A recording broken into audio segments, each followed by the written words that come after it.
ప్రభువునందు ప్రియమైన సహోదరులకు దేవుని పేరిట వందనాలు తెలియజేస్తా ఉన్నాను. అందరూ బాగున్నారు కదా? చాలా రోజుల తర్వాత దేవుడు ఇచ్చినటువంటి మంచి అవకాశాన్ని బట్టి దేవుని స్తుతిస్తా ఉన్నాను. నూతన సంవత్సరంలో మరి దేవుడు చేసినటువంటి గొప్ప కార్యాలన్నింటినీ తలంచుకుంటూ మన కుటుంబాల్లో ఆయన కలిగి చేసిన నెమ్మదిని బట్టి ఇచ్చిన ప్రతి ఆశీర్వాదాన్ని బట్టి ఆయన మనం స్తుతించబద్దులమైన సంతోషమే కాదు కానీ అనేక కుటుంబాల్లో శ్రమ, దుఃఖము, బాధ, మరి అనేక రకాలటువంటి మరి పరిస్థితుల్లోంచి మనం వెళ్ళి ఉంటాము. కానీ మనం అందరము జ్ఞాపకం చేసుకోవాల్సింది ఒకటే, మనము ఒంటరి వారము కాదు. దేవుడు మన శ్రమల్లో కూడా మనతో ఉండి మరి గడిచిన సంవత్సరం అంతట్లో కూడా కాపాడుతూ నూతన సంవత్సరంలో ప్రవేశపెట్టాడు కనుక మనం ప్రతి పరిస్థితికి చాలని దేవుని బట్టి స్తుతించబద్దులమైన మీరందరూ మా కుటుంబం కోసం ప్రార్థన చేస్తున్నారని తలుస్తూ మరి మీరు చేసిన ప్రార్థనలు బట్టి నన్ను నా కుటుంబాన్ని దేవుడు ఎంతో క్షేమంగా ఉంచాడు. ఇక్కడ పరిచర్యలు కూడా దేవుడు ఎంతగానో సహాయం చేస్తున్నందుకు మీ అందరికీ నా హృదయపూర్వకమైన కృతజ్ఞతలు చెల్లిస్తా ఉంటున్నాను. రండి ఉదయకాలమున మరి పరిశుద్ధ గ్రంథంలోంచి కొన్ని మాటలు చూసుకుందాము. దానికంటే ముందుగా ఒక మాట నేను చెప్పడానికి ఇష్టపడతా ఉన్నాను. ఈ లోకంలో మనం దేన్నైనా పొందుకోవాలి అంటే to get something we have to lose something. అంటే ఒకటి పొందుకోవాలంటే ఒక దానిని సాక్రిఫైస్ చేయవలసినటువంటి అవసరం ఉంటుంది, ఒక దాన్ని వదులుకోవాల్సినటువంటి అవసరం ఉంటుంది. దేన్నైనా మన ఈ లోకంలో సంపాదించుకోవాలంటే దానికోసము కొంత సాక్రిఫైస్ చేయవలసినటువంటి అవసరం ఉంటుంది కదా. ఉదాహరణగా తీసుకోవాలంటే మనం బరువు తగ్గాలనుకుంటున్నాం కదా. నూతన సంవత్సరం రాగానే కొన్ని రిజల్యూషన్స్ తీసుకుంటా ఉంటారు చాలా మంది. దానిలో నేను బరువు తగ్గాలి, లేక వెయిట్ లాస్ అవ్వాలి, దానికోసం నేను కష్టపడటం కోసం ప్రిపేర్ అయిపోతా ఉంటా కదా. బరువు తగ్గాలంటే దానికి మొట్టమొదటి మనం కంట్రోల్ చేసుకోవాల్సిన అవసరం ఉంటుంది. ఏంటది? ఫుడ్ కంట్రోల్ చేసుకుంటాం చాలా మంది. 98% పీపుల్ అందరూ ఏం చేస్తారు, మొట్టమొదట ఫుడ్ కంట్రోల్ అయిపోతే నేను బరువు తగ్గిపోతానంటారు. కానీ ఫుడ్ కంట్రోల్ తో పాటు దేర్ షుడ్ బి యాక్షన్. ఒక పని చేయవలసిన, ఒక క్రియ చేయవలసినటువంటి అవసరం ఉంటుంది. ఆ యాక్షన్ బట్టి మనకి రియాక్షన్ ఉంటుంది. మన శరీరాన్ని కష్టపరుచుకున్నప్పుడు, లేకపోతే మనం శ్రమించినప్పుడు కంట్రోల్ చేసుకున్న ఫుడ్ వల్ల ప్రయోజనం ఉంటుంది. కానీ మనము ప్రయత్నం చేయకపోతే, మనము శ్రమించకపోతే మనం చేసుకున్న కంట్రోల్ వల్ల ఎలాంటి ప్రయోజనము ఉండదు అనే విషయాన్ని ఈ దినం నేను చెప్పడానికి ఇష్టపడతాను. To sacrifice something to gain something. మనం దేన్నైతే వదులుకోవటానికి ఇష్టపడతామో అప్పుడే ఒక దానిని పొందుకోవటానికి మరి సిద్ధపడుతున్నాము అనే విషయాన్ని జ్ఞాపకం చేయడానికి ఇష్టపడుతున్నాను. ఆత్మీయ జీవితంలో కూడా మనము కొన్ని విషయాలు పొందుకోవాలంటే, కొంత సంపాదించుకోవాలంటే, దేవుని సన్నిధిలో కొన్ని పొందుకోవటానికి కొన్ని విషయాలను మనం సాక్రిఫైస్ చేసుకోవాల్సిన అవసరం ఉంది. ఈ విషయాన్ని ఆధారం చేసుకొని నేను ఈ దినం మరి పరిశుద్ధ గ్రంథం నుంచి మాట చదవటానికి ఇష్టపడతా ఉన్నా. మొట్టమొదటి రోమిలకు రాసిన పత్రిక 12వ అధ్యాయము 1వ వచనాన్ని చదువుకుందాం. రోమిలకు రాసిన పత్రిక 12వ అధ్యాయము 1వ వచనం.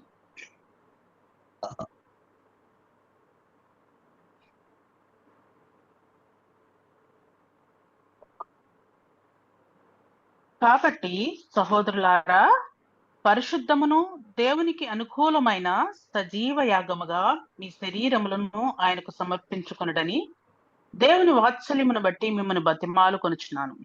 ఇట్టి సేవ మీకు యుక్తమైనది.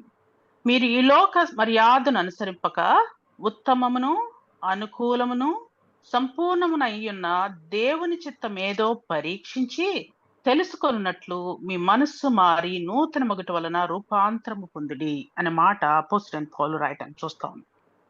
దీనిలో చాలా సార్లు మనం ఈ వాక్యాన్ని అనేక రకాలుగా చెప్పుకొని ఉంటాం, అనేక రకాలుగా ఈ వాక్యాన్ని ధ్యానించుంటాము, అనేక రకాలుగా మెసేజ్లు మనం విని ఉంటాం కదా. దీనిలోంచి ఒక మాట దేవుడు నాతో మాట్లాడాడు. దేవుని చిత్తం ఏదో పరీక్షించి తెలుసుకున్నప్పుడు మన మనస్సు మారి నూతనముగా మరి రూపాంతరం చెందుతాం, మార్పు చెందిన వారంగా మన మనస్సు మార్చుకొని మనము మార్పు చెందిన వారంగా తయారవుతాం. అంటే రూపాంతరం చెందుతాం, ఒక స్థితిలో నుంచి మార్చబడతాము అనే విషయాన్ని నేను అర్థం నా జీవితానికి నేను అన్వయించుకొని చెప్పాలని ఆశపడతా ఉంటాను.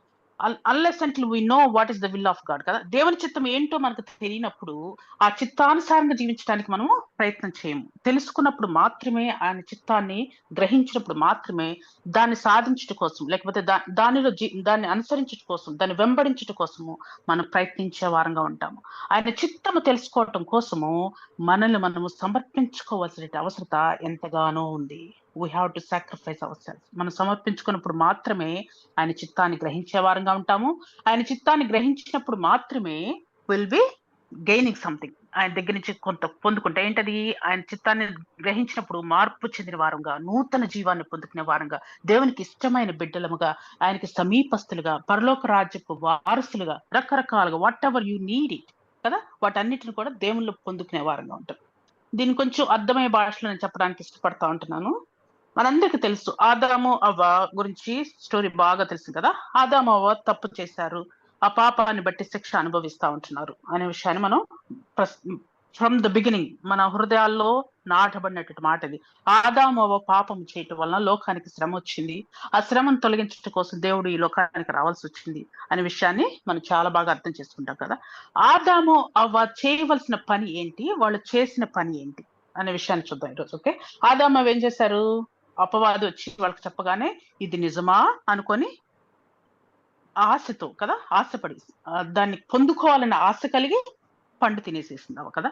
అవ్వ చేయవలసిన పని ఏంటి అక్కడ, ఇది నిజమా అయితే ప్రతి దినము దేవుని సాంగత్యంలో గడిపేంటి వీళ్ళు చల్లపూట సమయంలో దేవునితో సాంగత్యం చేసే వీళ్ళు వెళ్ళి దేవుని అడగవలసింది కదా. When you ask God he's willing to give you freely అనే విషయాన్ని మర్చిపోయింది కదా. అవ్వ ఏం చేసింది, ఆ విషయం మర్చిపోయింది. ప్రతి దినము వాళ్ళ ఎదురుగా ఉన్న వ్యక్తి, ఇంతటి సృష్టి అంతటిని సృష్టించినటువంటి దేవుడు తను అడిగిన వెంటనే తనకి ఇచ్చేవాడే దేవుడు తన ఎదురుగా ఉన్నప్పుడు ఆయన అడిగితే నా పండు కూడా, లేకపోతే దానికంటే ఉత్తమమైన దాన్ని, దానికంటే మంచి ఫలాన్ని, దానికంటే రమ్యమైన దాన్ని నాకు ఇవ్వగలడు అనే విషయాన్ని మరిచిపోవటము అవ్వ చేసినటువంటి తప్పు కదా. ఆశ మనల్ని మరిచే స్థితిలోకి తీసుకువెళ్తుంది. మన కోరికలు దేవుని యొక్క ఉద్దేశాన్ని, లేకపోతే దేవుని యొక్క తలంపుని, దేవుని యొక్క చిత్తాన్ని మరిచిపోయే స్థితికి తీసుకువెళ్తుంది అనే విషయం చెప్పడానికి ఇష్టపడతా ఉంటున్నాం. ప్రియమైన సహోదరి, చాలా ఈజీగా మనము దేవుని సన్నిధించి తొలగిపోతాం, గ్రహించకుండా, మనం ఆలోచించకుండా.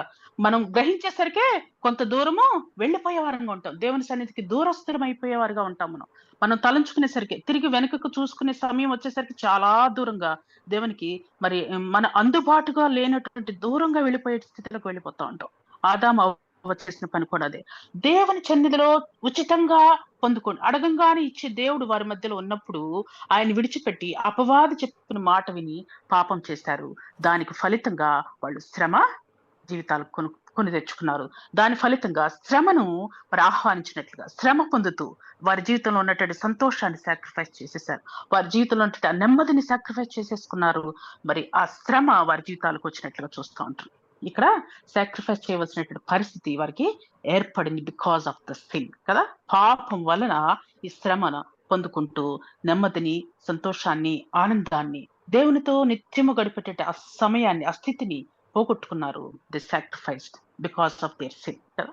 ఇలాంటి జీవితాలు మనలో కూడా ఉంటాం. ఇంకొక మాట చెప్పాలనుకుంటున్నా, దావీదు గురించి చెప్పడానికి ఇష్టపడతా ఉంటున్నాను. దావీదు ఏం చేశాడు, బెత్షెబాతో పాపం చేశాడు కదా. చాలా ఈజీగా అర్థం చేసుకుందాం మనం దావీదు జీవితాన్ని.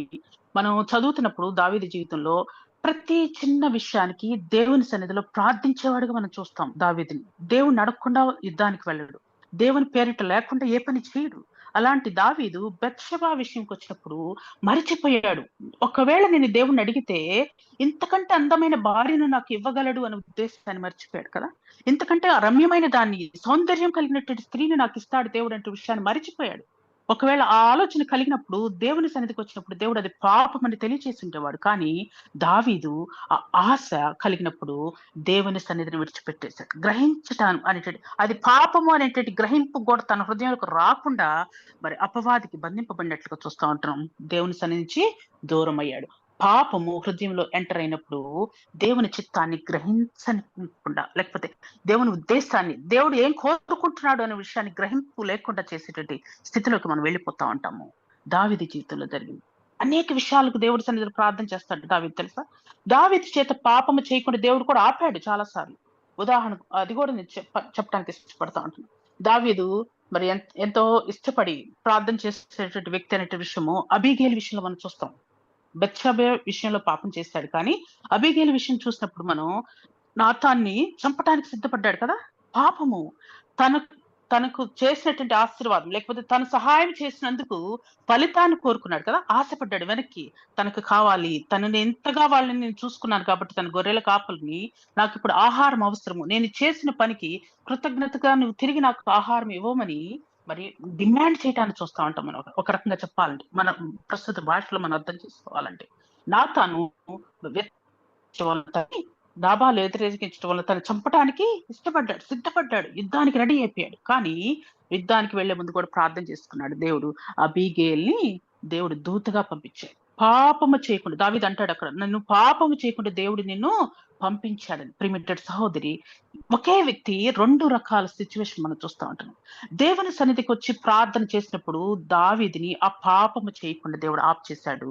దేవుని సన్నిధికి వచ్చి ప్రార్థించకపోవటం వలన అపవాది చేతికి బంధింపబడి మరి బెత్షెబా విషయంలో పాపం చేశాడు. బెత్షెబా విషయంలో పాపము చేయటం వలన ఫలితంగా తన బిడ్డను పోగొట్టుకున్నాడు. He need to sacrifice his son. చూడండి, పాపం వలన చేయబడిన సాక్రిఫైస్ ఇది. పాపం మన జీవితంలోకి వచ్చినప్పుడు కలిగేటటువంటి సాక్రిఫైస్ చాలా బాధాకరంగా, మరి శ్రమకు, దుఃఖాన్ని, మరి వేదనను కలగచేసేటట్లుగా ఉంటుంది.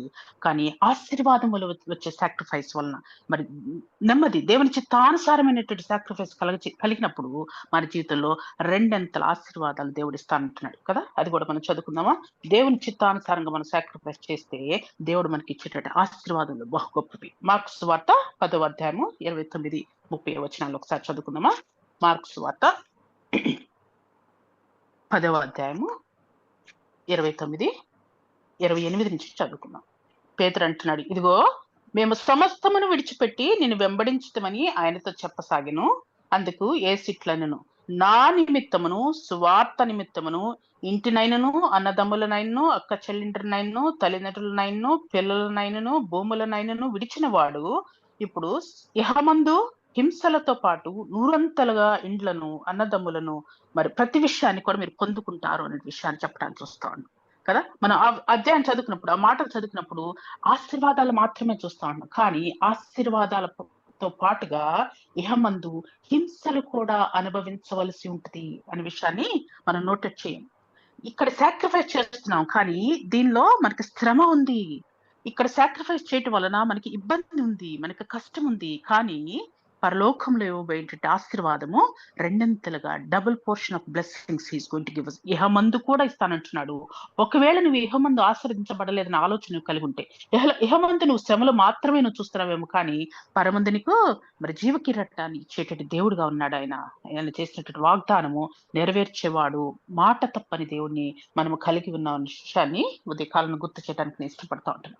ఇఫ్ యు సాక్రిఫైస్ కదా, దావీదు సాక్రిఫైస్ చేశాడు తన కుమార్ని, తను చేసిన పాపానికి సాక్రిఫైస్ చేశాడు. కానీ ప్రిమిటెడ్ సహోదరి, నువ్వు ఇహలోకంలో ఏ విషయాన్ని అయితే దేవుని కోసం సాక్రిఫైస్ చేస్తావో దానికి రెండంతల ఆశీర్వాదములు పరలోకంలో ఆయన ఇవ్వటానికి ఇష్టపడతా ఉంటున్నాడు. ఆ సాక్రిఫైస్ చేయాలంటే మొట్టమొదటిగా నువ్వు ఆయన చిత్తాన్ని గ్రహించవలసినటువంటి అవసరం ఉన్నది, ఆయన ఉద్దేశాన్ని గ్రహించవలసినటువంటి అవసరం ఉన్నది, ఆయన ప్రేమను గుర్తించవలసినటువంటి అవసరం ఉంది కదా.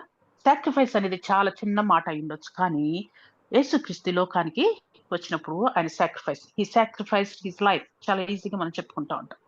దావీదు సాక్రిఫైస్ చేశాడంటే ఒక ఫలితాన్ని పొందటం కోసం, లేకపోతే చేసిన తప్పుకి శ్రమ అనుభవించడం కోసం సాక్రిఫైస్ చేశాడు. మరి కానీ మనం ఈ లోకంలో ఏదైనా సాక్రిఫైస్ చేస్తున్నాం అంటే టు గెట్ సంథింగ్ కదా. ఈ లోకంలో ఏదో పొందుకోవటం కోసం సాక్రిఫైస్ చేస్తా ఉంటాం, లేకపోతే ఏది చేయం. మనం ఏ పని చేసినా, ఒక పూట ఒక ఉపవాస ప్రార్థన మనం చేస్తామంటే ఒక ఫలితం కోసం సాక్రిఫైస్ చేస్తున్నాం. దినమంతయు పస్తులు ఉన్నావంటే నువ్వు ఏదో పొందుకోవాలని దేవుడు, ఆత్మీయమైన ఫలం అయి ఉండొచ్చు, శరీర సంబంధమైన ఫలం అయి ఉండొచ్చు, కుటుంబపరమైనది అయి ఉండొచ్చు, సంఘపరమైనది ఉండవచ్చు. ఇతరుల కోసం నువ్వు ప్రార్థన చేయొచ్చు, కానీ to gain something from God మనం సాక్రిఫైస్ చేస్తున్నాం. ఒక పూట ఫుడ్ ని సాక్రిఫైస్ చేస్తున్నావు, లేకపోతే గంట సమయాన్ని సాక్రిఫైస్ చేస్తున్నావు, లేకపోతే నీకున్న శక్తిని నువ్వు సాక్రిఫైస్ చేస్తావు. What ever you do to gain something కదా. ఏదైనా మనం చేస్తామంటే ఈ లోకంలో కొంత పొందుకోవటం కోసం మనం చేస్తాం. కానీ ప్రియమైన సహోదరి, సాక్రిఫైస్ యొక్క ముఖ్య ఉద్దేశము నాట్ టు గెయిన్ సంథింగ్. యేసు ప్రభు చేశాడు సాక్రిఫైస్ కదా. చాలాసార్లు మనం అనుకుంటాం నా రక్షణ కోసం ఆయన సాక్రిఫైస్ చేశాడు కదా. ప్రియమైన సహోదరి, నీవు ఆరాధించకపోతే, నువ్వు రక్షింపబడి ఆయన స్తుతించకపోతే దేవుడు ఏమంటున్నాడు? సృష్టి చేత ఆరాధన పొందుకుంటా అంటాడు, రాళ్ళని స్తుతించేట్లుగా చేస్తానంటున్నాడు. You are nothing, we are nothing in the front of God కదా. దేవుని దృష్టిలో మనము విలువలేనటువంటి వారు, పనికి మాలినటువంటి వారు, త్రోసివేయబడినటువంటి వారమైనప్పటికీ మనల్ని ఎంతో విలువ గల వారిగా ఇచ్చాడు. ఆయన విలువైనటువంటి తన కుమారుని లోకానికి పంపించాడు. అంటే ఏంటి? యేసుప్రభు ఈ లోకానికి వచ్చి సాక్రిఫైస్ చేయటం వలన నువ్వు రక్షించబడ్డావు, ఇది మనకు మాత్రమే లాభము. మరి యేసుప్రభుకి ఏంటి లాభం? ఆయనకి ఏదైనా ఇంకొక స్టెప్ వచ్చిందా? లేకపోతే ఆయన ఏమైనా ఇంకొక ఎత్తు పైకి ఎదిగాడా? లేకపోతే లేకపోతే ఆయనకి తండ్రి కుడి పార్శ్వన కూర్చున్నాడని మనం చదువుతున్నా అంటే ఇంతకుముందు అక్కడ లేడనా? He got nothing. He got nothing. His position was same. It will be కదా! ఎప్పటికీ మార్చబడింది ఆయన స్థితి, ఆయన స్థానము. ఆయన తను తాను తగ్గించుకొని ఈ లోకానికి వచ్చాడంటే that is the meaning of sacrifice. మన ఉద్దేశం మనం పొందుకోవటం, మన ఆశ కోసం కదా! మనం ఒక వ్యక్తికి సువార్త చెప్పాము, రక్షించబడుతున్నాడంటే మనం ఏం ఆలోచిస్తాం? నా కోసం తండ్రి పరలోకంలో something he's preparing for me. ఒక ఆత్మ రక్షించబడింది. నేను ఒక తల్లిగా, ఒక తండ్రిగా మార్చబడ్డానంటే మనము వీఆర్ గెయినింగ్ సంథింగ్ అన్న ఆలోచన చేస్తా ఉంటాం. మన ఆలోచన. లేకపోతే మనం ప్రయాసపడం. మనం సిద్ధపడం ఆ విషయానికి. సువార్తకి వెళ్ళటానికి సిద్ధపడం. శ్రమ పడటానికి మనం సిద్ధపడం. కానీ తండ్రి యొక్క సాక్రిఫైస్ ను కనుక గమనించినప్పుడు, ఆలోచన చేసినప్పుడు you will do one more step కదా!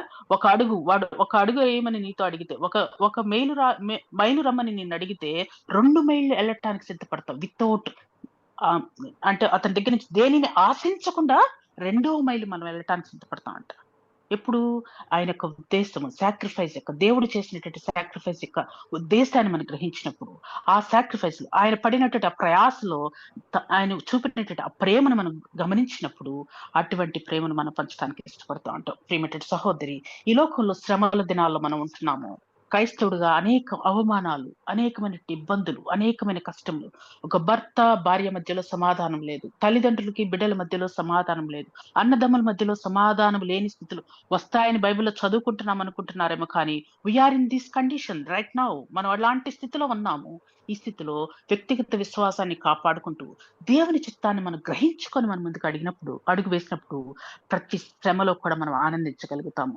ప్రతి శ్రమలో మనం పడుతున్నటువంటి ప్రయాస, లేకపోతే నువ్వు కష్టపడటం వలన దేవుని నామానికి మహిమ కలుగుతుంది. నేను ఆనందిస్తున్నాను ప్రభువా అని దేవుడు నీలో చెప్తున్నప్పుడు, లేకపోతే దావీదుని చూసినప్పుడు దేవుడు ఏమన్నాడు? నా ప్రియ స్నేహితుడు అంటాడు కదా దేవుడు. అబ్బా! ఎంత గొప్ప మాట అండి. అంటే దావీదు నీతిమంతుడుగా ఉన్నాడా? ఏ పాపము చేయలేదా? దావీదు చేసిన పాపాలు మనం బహుశా ఎవరు చేయలేదేమో నాకు అనిపిస్తుంది అప్పుడప్పుడు. ఎన్ని సార్లు దేవుని సన్నిధిలో ఎంత శ్రమ అనుభవించాడండి దావీదు. తను చేసిన పాపముకు సొంత కుమారుడి చేత తరవబడ్డాడు. నెమ్మది లేని స్థితి. ఎప్పుడు చూడు రోదన, వేదన. కానీ దావీదు ప్రతిసారి ఎంత శ్రమ కలిగినప్పటికీ దేవుని సన్నిధిలో ఆనందించిన వాడుగా ఉన్నాడు. సంతోషిస్తా ఉన్నాడు దేవుని సన్నిధిలో. శ్రమను బట్టి దుఃఖించిన దేవుని సన్నిధికి వచ్చినప్పుడు ఆయన సంతోషించటాన్ని చూస్తా ఉంటున్నాం. ప్రియమైన సహోదరి, దేవుని ప్రేమను అనుభవించాడు కాబట్టి ఆ పని చేయగలిగాడు. దేవుని యొక్క ఉద్దేశాన్ని, లేకపోతే దేవుని చిత్తాన్ని ఆయన గ్రహించాడు కనుకనే మరి దేవుని సన్నిధిలో ఆనందించగలిగాడు.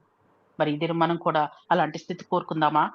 సజీవ యాగంగా మన జీవితాలు అర్పించబట్టం అంటే మరి ఉపవాసం ఉండి ప్రార్థన చేయటము, లేకపోతే సంపూర్ణంగా దేవునికి సమర్పించేసుకొని పరిచర్యలోనే ఉండటం అనేది కాదు.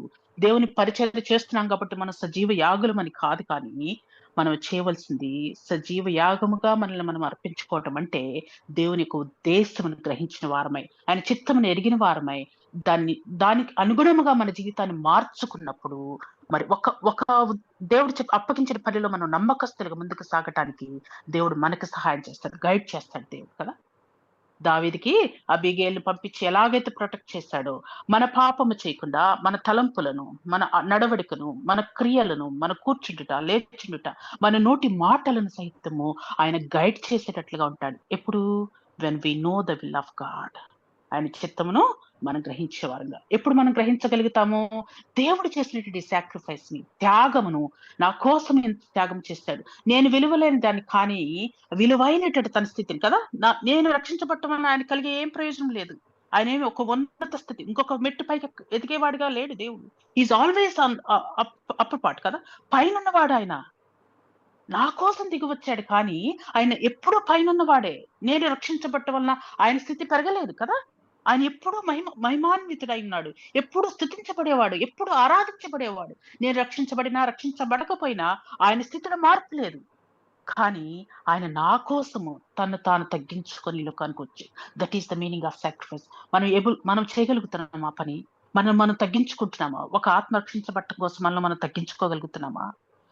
మన కుటుంబంలో పరిస్థితులు చక్కదిద్దుకోవటం కోసం, లేకపోతే భార్య భర్తకి లోబడి ఉండగలుగుతుందా? బిడ్డలు తల్లిదండ్రులకు లోబడి ఉండగలుగుతా ఉంటున్నారా? తల్లిదండ్రులు వద్దన్న పని చేయకుండా ఉండగలుగుతా ఉంటున్నామా? నేను క్రైస్తవురాల్ని కాబట్టి నేను ఏదైనా చేస్తానే స్థితిలోకి మనం వెళ్ళిపోతా ఉంటున్నాం. లోక స్థితి అలా ఉంది. క్రిస్టియానిటీ రివర్స్ లో ఉంది ఇప్పుడు. వ్యతిరేకించే వారంగా ఉంటున్నాం, దూషించేవారు ఉన్నారు. నోటితో మాటలతో క్రీస్తు ప్రేమ ప్రకటించవలసినటువంటి ఈ నోటి మాటలతో దేవుని నామానికి అవమానకరంగా మనం జీవిస్తున్నామేమో. జాగ్రత్త పడవలసి, మెలకువ కలిగి ఉండాలి కదా. ఆదాము అవ్వ మెలకువ లేకపోయారు. పాపము ఎదురుగా ఉన్నప్పుడు వాడు గుర్తించలేకపోయారు. అడిగితే ఉచితంగా దేవుడిస్తాడు. ఉచితంగా దేవుడిచ్చేవాడు కదా. యుగయుగములు దేవునితో సాంగత్యం చేసేవాళ్ళు ఉచితముగా దేవుని సన్నిధిలో ఉన్నటువంటి ఆ స్థితిని పోగొట్టుకున్నారు కదా. పాపానికి లోబడిపోయి, పాపము మనుషునికి గురిడితనాన్ని కలుగజేస్తూ, ప్రేమటి సహోదరి, దేవుని చిత్తాన్ని కలిగి తెలుసుకున్నప్పుడు మాత్రమే మనము మార్పు చెందిన వారమే. పాపమునకు దూరముగా దేవునికి సమీపస్తులుగా మార్పు చెందిన వారమై మన జీవితాల్లో సజీవ యాగముగా ఆయనకి సమర్పించుకునే వారంగా ఉంటున్నాం. ప్రియమైన సహోదరి, ఆ స్థితి కోసం ఇది కాలన మరి అటువంటి స్థితి ఇవ్వడానికి ఇష్టపడిన దేవుని యొక్క సాక్రిఫైస్, దేవుని యొక్క త్యాగమును, అలాంటి స్థితి మనకు కలగచేయటం కోసం, పోగొట్టుకున్న దాన్ని తిరిగి సంపాదించుకోవటానికి, శక్తిమంతులుగా చేయడానికి ఇష్టపడ్డాడు మన దేవుడు. అలాంటి దేవుని యొక్క గొప్పతనాన్ని తలుచుకుంటూ ఈ ఉదయ కాలంలో దేవుని ఆరాధిద్దాం. దేవుడిచ్చిన మాటలు మన వెనికిల్లో ఆశీర్వదించుగాక. ఆమేన్. ఆమేన్.